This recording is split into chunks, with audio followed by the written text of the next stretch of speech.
What has the YouTube-19 virus made you realize? All those things I never have time to do. I was lying to myself. I lack the mental energy to do more than the bare minimum society requires of me. How much my best friend means to me. Heard his voice after a week at home. We are both very introvert, so don't call that much. So when we finally found a game to play together, our first interaction went like this. Me, hey friend, hey me, it's good to hear your voice again friend, I missed you me, missed you too. Edit, I went to sleep and came back to my most upvoted comment ever, and even with an award. Thank you. And the game was Fortnite. Because that's the only free game we could play with crossplay. I'll probably never get to hug my grandpa again, and he'll die thinking his family abandoned him.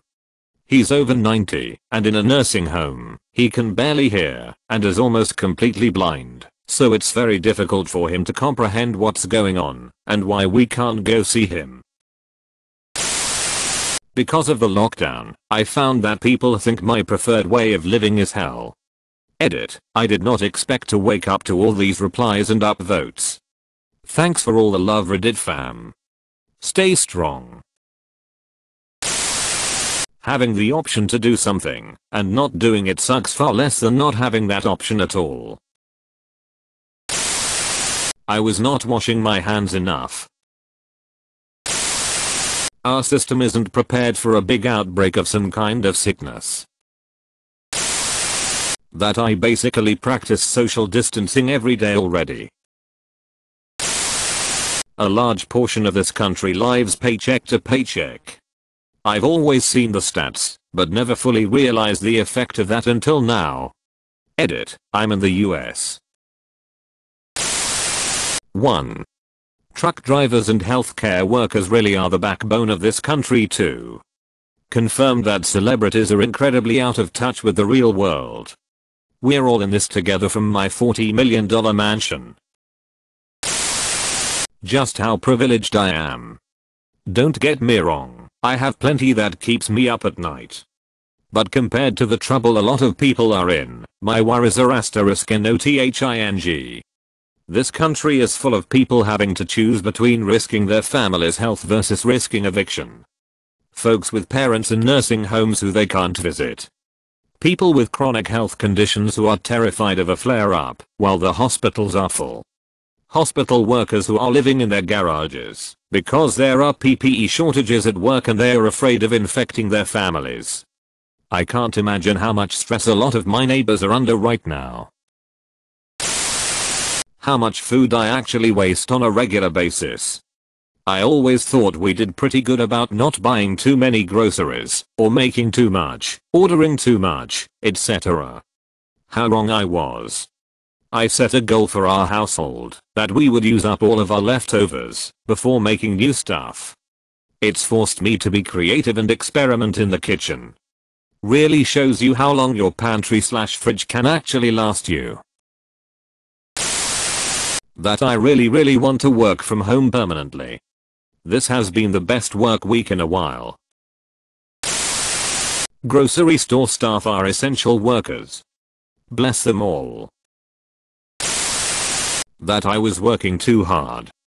Because of all the suffering, I'm actually kind of ashamed to admit this has been great for my mental health. How much we take for granted that everything just works. That things like a global supply chain just work. That an average Joe like me can, in the dead of winter, reliably expect to see oranges in the produce aisle. How much we now rely on others as a society. Globally. We rely on manufacturing from around the world. Food grown around the world. They rely on our purchasing things. How incredibly connected we can be with modern ships and airplanes and the internet. And how we didn't realize how fragile that was, or how intricately everything connected.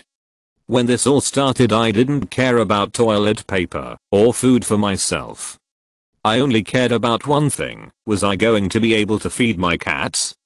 They are broken and spoiled. They have special dietary needs. Would I be able to get a reliable source of D/D venison and green pea? Or hydrolyzed proteins? Or chicken I can boil for my dude who has a sensitive tummy and no teeth? Would the pet stores have enough stock of wet food that he could tolerate? And it humbled and awed me to see an orderly line in front of the vet's office of people maintaining social distance. Isn't it funny, we shout/said to each other what we take for granted. I never thought, one guy hollered, that I would ever be worried about finding food for my dog. Teachers are extremely patient. That my bosses actually care. The CEO cried when he told us that we were switching to a skeleton crew, with the majority of people going home for 2 weeks. My manager came up to me and apologized for sending me home. You could tell they were both heartbroken. Yes, they are losing money, but the heaviness of the decision to send people home was felt. It was bittersweet. We are like butterflies that flutter for a day and think it is forever. Carl Sagan. That a company can run 5 months without a CEO, but it can't run a single day if workers do not show up all at once one day. That my job doesn't care if I die. Edit. Thanks for the upvotes, comments and awards everyone. That I'm suddenly really glad my parents are dead. No, seriously, I see everyone so worried about their elderly folk, and I just don't have that worry. I'm grateful. How much you touch your face, and how often you touch public surfaces. Print newspapers might just die because of this. Not polluting this place for 2 weeks makes this much of a difference. Edit. Thank you for silver. It's natural human tendency to socialize. Most people are feeling extremely bad without social interaction. That the country is full of wankers and idiots. My boss couldn't give less of a F about his employees' health and safety, nor does he trust any of us. 1. We are not an essential business by any means. 2. We could easily work from home. 3. He can afford to give us paid sick leave, but does not. Where I work is one of the most highly infected areas in my state. We were ordered to shut down by the governor, yet we remain open. There was an employee who came into work every day for over a week that was sick with the flu. There are at least 2 employees with compromised immune systems that I know of. A week later, one of those 2 began exhibiting flu-like symptoms. Having a compromised immune system, he went to his doctor right away. He was told to self-quarantine. He is now out of work for an indefinite amount of time with no pay.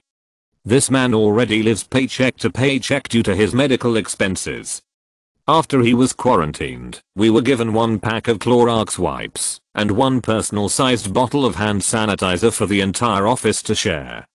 My boss always seemed like a genuinely kind, caring, and understanding man. Now that his money is on the line, his true colors are starting to show. I'm stuck in a place between feeling grateful that I still have a job, but disrespected and unappreciated because we can work from home, but are not trusted to. We are risking our health and safety as well as that of our families, so he won't lose a couple dollars. I will definitely be seeking a new place of employment once things settle down. Edit to update. The SU of the man who was told to self-quarantine has just texted positive for YouTube-19. I'm sitting in a reffing disease incubator and my boss still insists we remain open. My 5-year son is exactly like me, and therefore I find it hard to get along with him for extended periods of time. Now that I have set the boobs free many days in a row, I don't know how I'll go back to caging them within a bra ever again. That I have no real hobbies. That I took so many things for granted, like going to restaurants and just being able to go to a supermarket without worrying about what they may or may not have. Most people do not understand exponential growth. that I married the right person. We've been self-isolating for 2 weeks now, and being with him makes the biggest difference to my overall happiness. How many jobs/meetings really can be done remotely? Being on quarantine is difficult as F living out your car. I didn't realize how much my work defined who I am. I'm a barber, and after a week and a half of not doing it, I feel very incomplete. As cheesy as it may sound, it's my art form, and it gives me a lot of meaning. I'm very hopeful, though, that I'll make it through this, and be able to do it again. Great, you made it to the end. Now smash that like button, and subscribe for even more videos like this one.